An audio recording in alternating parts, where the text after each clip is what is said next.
Welcome back to the podcast. Let me start by saying I am so grateful to those of you who are listening to the podcast each week and the messages that you have sent me to let me know that you've been running and my voice has been in your ears, or that you're looking forward to the podcast each Wednesday, or how you've connected with the stories of some of the people who have come on for live coaching. It means so much to me. I'm so grateful for you being here and supporting the podcast. And today, I really want to focus on moving you to action, because I love that you are inspired.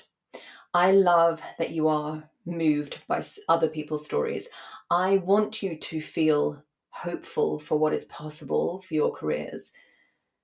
But being inspired doesn't change anything for you. It doesn't change anything for the ecosystem of life that we are collectively destroying. And I'm speaking from a place of deep conviction when I say that what we all need, what nature needs, is change. And the aspect of change that we talk about here is the work that you do, because it has so much impact. So I am committed to offering you lots of ways to take action. Every episode, I will leave you with actionable steps that you can take to build momentum towards your regenerative career.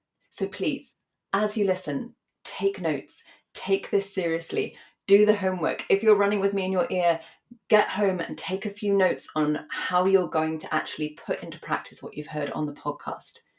And if you were ready for more than that, then a really powerful way to take action is to sign up for one-to-one regenerative coaching with me. Over the course of 2 weeks, we will work together to reframe your fears, or define your vision, or create a clear and confident pathway to you to follow into the regenerative career that I know is waiting for you. Email me at coaching@regenerativeworklife.com. Let me know what you most need help with, and we'll set up a call to talk it all through. Now, speaking of action, today's episode is all about how to connect your skills and experience to regenerative work opportunities. So get that notepad, have your notes app at the ready, because I have a lot of powerful, joyful homework for you today. Welcome to the Regenerative Work-Life Podcast. If you are ready to make the leap out of your corporate job and into purposeful regenerative work, this is the show for you. As you've probably discovered, transitioning into regenerative work is a lot more complicated than going on a job board and sending off your CV. This journey you are embarking on means taking risks, going against the grain, overcoming challenges, and writing your own script. It takes entrepreneurial muscle, powerful vision, and a willingness to change. Having a mentor by your side makes all the difference. I am your host, Alyssa Murphy. I have worked with hundreds of impact-focused businesses and individuals, and I am here to help you. Let's take things one step at a time as I show you how to quit corporate, find your vision, and successfully transition into regenerative work. Here we go.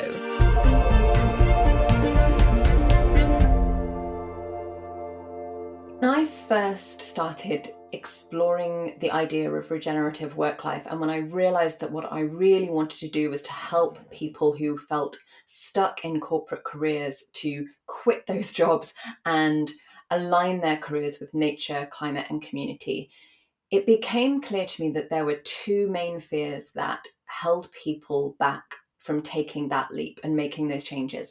The first fear is financial. We will talk about that in other episodes. I understand that it's real. It's, a practical factor that we have to work around.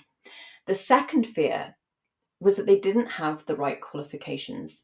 And I hear this again and again.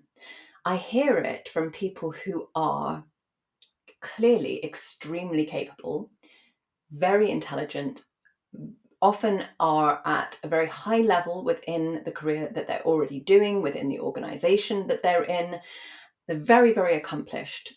And when they think of moving into regenerative work, they believe that they don't have the right qualifications, the right skills, the right experience to do that work.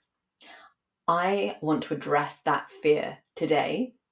And the most important thing I want you to know is that you are absolutely qualified right now for regenerative work.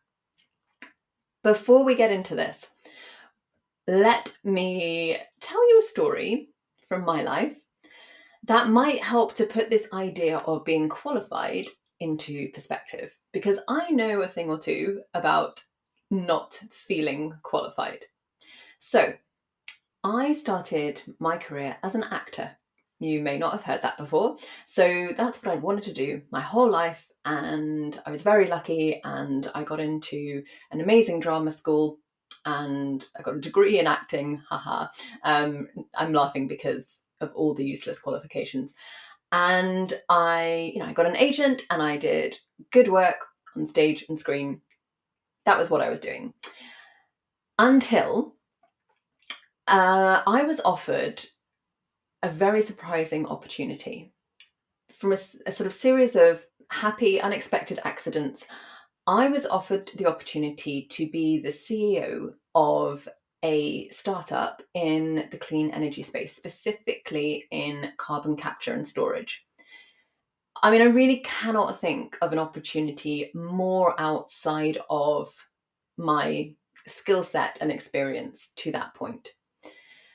And to me, it felt like the role of a lifetime. It felt like nobody is ever going to offer me a chance like this again. And I just wanted to see if I could do it. So I stepped into that role, really, with genuinely with no qualifications. I very, very quickly had to I remember sort of just ferociously reading every evening, trying to prep for meetings, trying to sort of self-teach myself chemical engineering, trying to cram in enough of the terminology that I could make it through some meetings with some kind of gravity. And I'm talking about meetings with like the Department of Energy and Climate Change, or meetings with like heavy industry, really big organizations and big players in heavy industry. And I spent a lot of the time thinking, I'm so unqualified for this work. And I spent a lot of the time desperately trying to sort of cover over what I'd done in the past. I remember if somebody pressed me, I would say that my background was in the arts. I never said that, in fact, I went to the Royal Academy of Dramatic Art and, had learnt acting. And the thing is that as I sort of moved on from that part of my career, and as I look back on it now, I can see that I had all kinds of qualifications that really set me up for that work. You see, I was a natural improviser.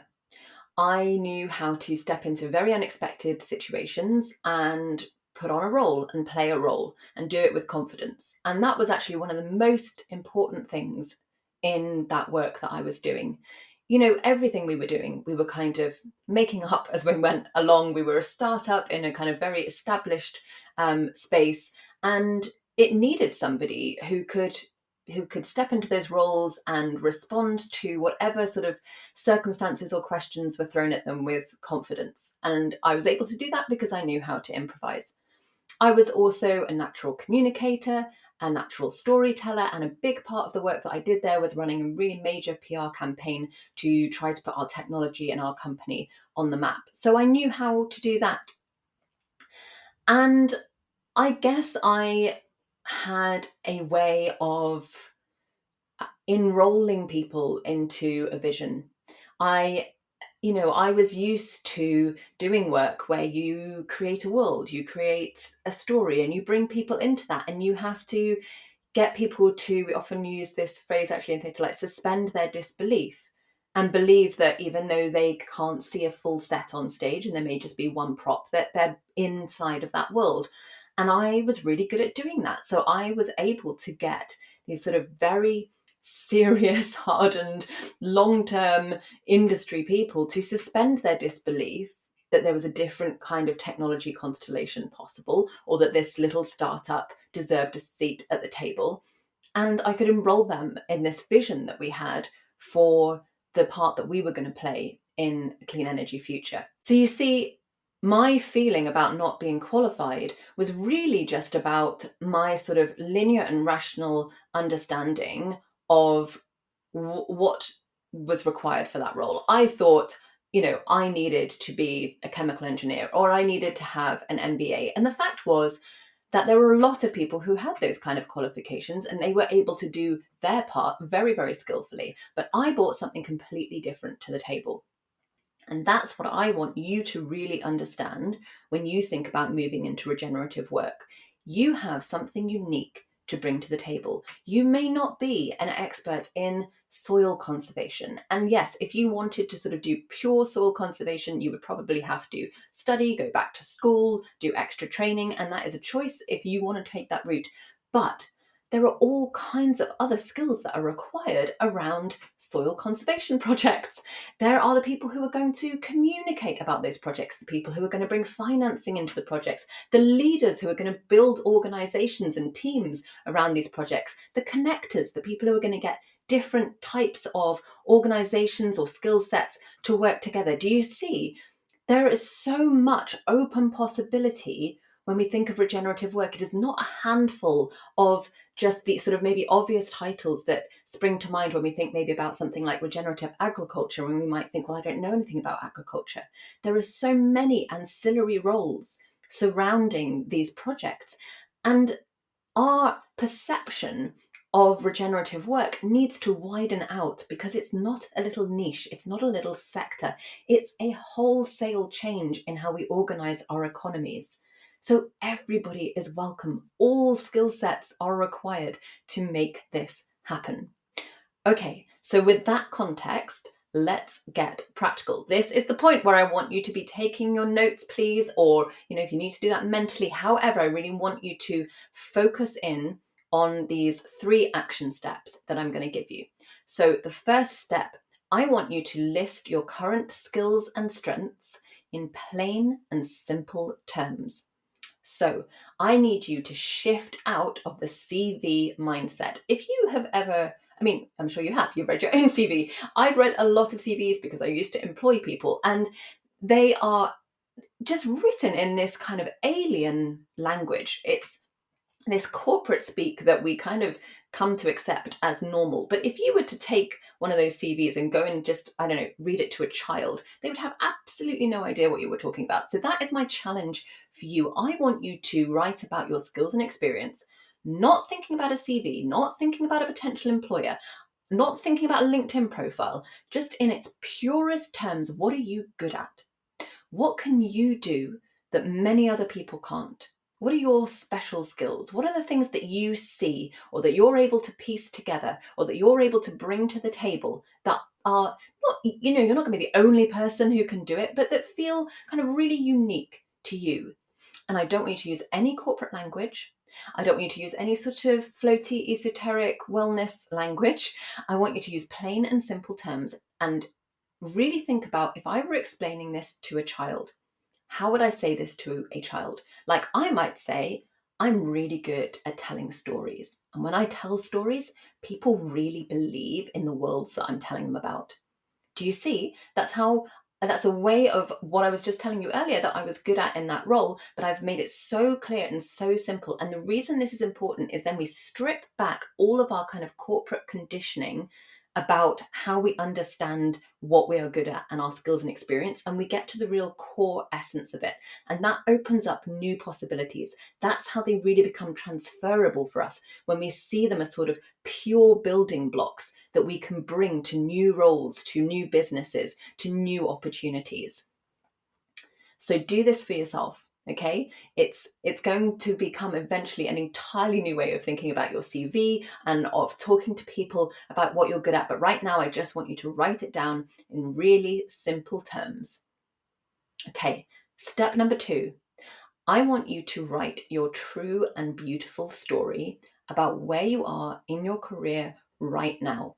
So a theme that comes up a lot with my clients is that they somehow feel an element of shame around the transition that they're making in their career journey. If you haven't heard it yet, I strongly recommend going back to, I think it's episode 7, which is with a live coaching session with Shweta, and she talks about this very beautifully, that while she knew that the right thing for her was to be still and to listen and to really explore what she wanted for herself, she was very, very conscious of this gap that she felt opening up on your CV. So maybe that's something you can relate with. Maybe you feel like you've stepped out of something that you were really good at and you were very respected within, and you don't really know who you are without it. That was certainly me when I sold my business last year. I was so used to Alyssa being the CEO and founder. That had been my identity for over 13 years. And it took me a long time to discover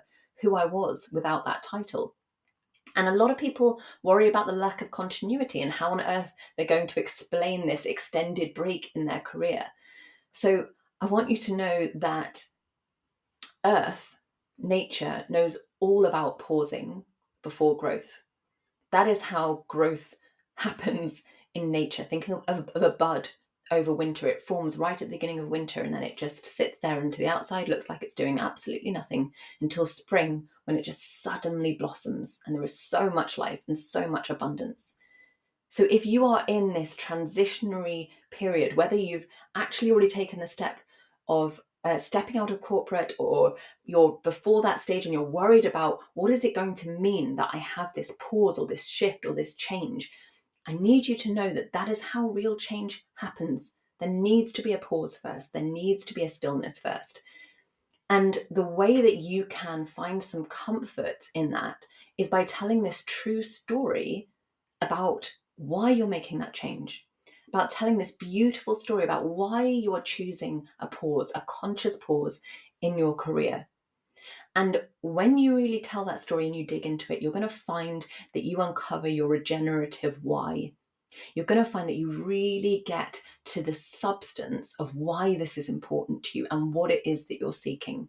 And when you uncover your story on that level, you'll find that these are words that you can share with people who perhaps are going to offer you career opportunities. And let me tell you that any organization or individual that is truly in a regenerative space or regenerative mindset is really going to resonate with that kind of story. They are not going to care about this perfect linear step-by-step progression in your CV. That is fully a corporate mindset. So help shift yourself out of that by writing your true and beautiful story. Make it unfiltered. Really just say it exactly as it is. Okay, step 3. I want you to take daily small steps in the right direction and don't attempt to leap to your destination. This is really important. If you put all of your attention on your career destination, you are going to get stuck. You are going to feel lost. You are going to start questioning yourself, and you're going to get trapped up in limiting beliefs and fears because, first of all, you're not there yet. And second of all, the reality is you don't know what that destination is. If you knew what it is, you wouldn't be here listening to me. You wouldn't be doing this work. You would have just taken that step already. But the fact is, it's just not that simple in the world of regenerative work. It is very rare, actually, that somebody is sat in their corporate job and just looks on a job board and sees the perfect regenerative role for them, and they apply for that role and they get that role, and boom, no messy transition required. They've just gone straight to the destination. I'm sure maybe that has happened 1 or 2 times, but for most of us, we are writing the script for what our career future looks like. The fact is, it hasn't been written yet. There is no destination yet. We are creating it. We are inventing it. We're exploring it. So let the destination go for now and just focus on the next right step. This is how you navigate any really significant, deep period of transition in your life. You focus on the next right step and just moving in the right direction. And here is an amazing tip for you. These steps can be tiny. So I had a client who was in corporate America in big tech. They knew they wanted to leave. They had sort of planned on leaving quite a lot and were getting stuck. Every time their paycheck came round, their bonus payment came round, they sort of told themselves they would just stay a little bit longer. And we dug into what it was that was really holding them back. And they were able to identify that one of the key fears for them was around health insurance. And I know in America in particular, that's a very real and valid thing to be concerned about. So we set a tiny little piece of homework, and that homework was to research alternative options for health insurance provision. And the next week, they came back to their session and they'd done their research and they'd found 2 or 3 options that they knew they could afford that felt good to them. And then that fear that had been really blocking them had moved away. And that tiny little step was to do the research. And you might make it even smaller. That step might just be to do one Google search. Okay, whatever that step is for you, make it smaller and smaller and smaller until it feels laughably doable, right? Until you think that next step is just eminently achievable. That's when you've got to the right size of step. And I want you to do just one of those steps every single day. And if you find that you don't know what step you should do on any particular day, I've got the answer for you. I want you to literally step outside and into nature for a few minutes each day, even if that is looking at some weeds in the cracks of the pavement if you live in an urban environment. You can always take that step and it will always move you in the right direction. So there you are, you have your homework. I am going to recap for you. So number 1, I want you to list your skills and experience, the things that you are really uniquely good at in plain and simple terms, and make sure that it's written in a way that you could share that with a child and they would understand. Number 2, I want you to write your true and beautiful story about where you are in your career right now. I want you to reframe this period of transition as a beautiful and necessary thing that is going to get you into the career that you are dreaming of. And number 3, I want you to take daily, tiny, super manageable and easy steps in the right direction. And if you're ever stuck on what step you should take, just step outside and be in nature. So please do this homework. And to help hold you accountable, here is an offer. I would like you to send your homework to me. Send me those lists of what you're good at. Send me those stories. Let me know what little steps you have been taking in the right direction. You can email me at alyssa@regenerativeworklife.com. So that's Alyssa, ALISA, at regenerativeworklife.com. Put the subject homework, and I will make sure that I give it my attention and I offer you feedback and I share some ideas with you. And if you want to go deeper with this work, if you come to this homework and realize you really need some side-by-side expert guidance and you want to go deeper and you want to unlock some of those fears and blockers that are getting in your way, then regenerative coaching may be the right solution for you. We can do this work together. So email me, coaching@regenerativeworklife. Let me know what you most need help with. We'll get on a call and we'll come up with the right solution for you. Thank you so much for listening, and I will see you next week. Thank you for listening to the Regenerative Work Life podcast. It's time to put what you learnt today into practice. Remember, you were called to this work for good reason. Nature needs each and every one of us, and you can do this. If today's episode has been helpful, please take the time to share it with someone who needs a little guidance in stepping out of corporate and into regenerative. Learn more about how I can help you find your vision for a work life filled with purpose, impact, and joy at regenerativeworklife.com, and connect with me on LinkedIn. Just search Alyssa Murphy. I'll see you back here soon for the next episode.